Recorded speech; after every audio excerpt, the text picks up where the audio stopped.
Hi guys, APDSC 2025కు సంబంధించి sports quota మరియు pH and ex service man కేటగిరీకి సంబంధించి ఏ అయితే పోస్టులు ఉన్నాయో అవన్నీ కూడా ఓసీ ఓపెన్ కేటగిరీకి అయితే మూవ్ చేయడం జరుగుతుంది అనేసి ఒక న్యూస్ అయితే స్ప్రెడ్ అవుతుంది. మనం ఇక్కడ చూసుకుంటే pH person with bench mark ఈ కేటగిరీకి సంబంధించిన అభ్యర్థులకైతే 4% హారిజెంటల్ రిజర్వేషన్ అయితే ఉంది.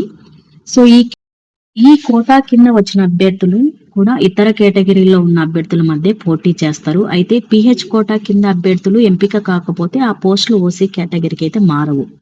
అలాగే ఎక్స్ సర్వీసింగ్ మెన్ కోటా, ఈ కోటా కింద అయితే 2% హారిజెంటల్ రిజర్వేషన్ అయితే ఉంది. ఈ కోటా కింద వచ్చిన అభ్యర్థులు కూడా ఇతర కేటగిరీలో ఉన్న అభ్యర్థుల మధ్య పోటీ చేస్తారు. అయితే ఎక్స్ సర్వీసింగ్ మెన్ కోటా కింద ఉన్నవైతే ఓసీ కేటగిరీకి మారవు. నెక్స్ట్ మనం చూసుకుంటే స్పోర్ట్స్ కోటా 421 పోస్టులు ఉన్నాయి. దీనికి ఒక 3% హారిజెంటల్ రిజర్వేషన్ అయితే భర్తీ చేయబడతాయి. సో హారిజెంటల్ రిజర్వేషన్ అంటే ఏంటి? ఈ కోటా కింద వచ్చిన అభ్యర్థులు ఇతర కేటగిరీల్లో ఉన్న అభ్యర్థుల మధ్య పోటీ చేస్తారు. అయితే స్పోర్ట్స్ కోటా కింద ఎంపిక కాని అభ్యర్థులు ఎవరైతే ఉంటారో ఆ వ్యక్తుల పోస్టులు వచ్చేసి ఓసీ కేటగిరీకి అయితే మారవు. వాస్తవం ఏమిటంటే ఈ 3 కేటగిరీస్ హారిజెంటల్ రిజర్వేషన్ కిందికి వస్తాయి. అంటే ఇవి ఓసీ, బీసీ, ఎస్సీ, ఎస్టీ అని ప్రతి వర్గంలో వర్తిస్తాయి. ఒకవేళ అభ్యర్థులు లేకపోతే ఆ పోస్టులు ఓసీకి ట్రాన్స్ఫర్ కావు. అవి ఖాళీగా ఉంచి తరువాతి రిక్రూట్మెంట్ కి క్యారీ ఫార్వర్డ్ అయితే చేస్తారు. ఇది దీని గురించి తాజా సమాచారం.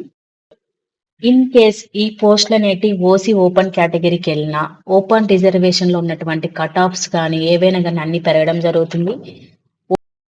ఓసీ రిజర్వేషన్ లో ఎవరైతే కింద మెరిట్ లో ఉన్నారో వాళ్ళందరి దగ్గర నుంచి కూడా మనకి అబ్జెక్షన్స్ అయితే రావడం జరుగుతుంది. అలాగే ఈ స్పోర్ట్స్ కోటాకి సంబంధించిన జాబ్స్ ఏవైతే ఉన్నాయో అవి వితౌట్ ఎగ్జామ్ కాబట్టి అందరి వైపు నుంచి అయితే అబ్జెక్షన్స్ అయితే కన్ఫామ్ గా గవర్నమెంట్ కి అయితే ఎదురవుతాయి. దీనికి సంబంధించి మీ దగ్గర ఎవరి దగ్గర ఇన్ఫర్మేషన్ ఉన్నా ఇది చేయడం కరెక్ట్ ఆర్ రాంగ్ అనేది కామెంట్ సెక్షన్ లో కామెంట్ చేయండి. Thank you guys.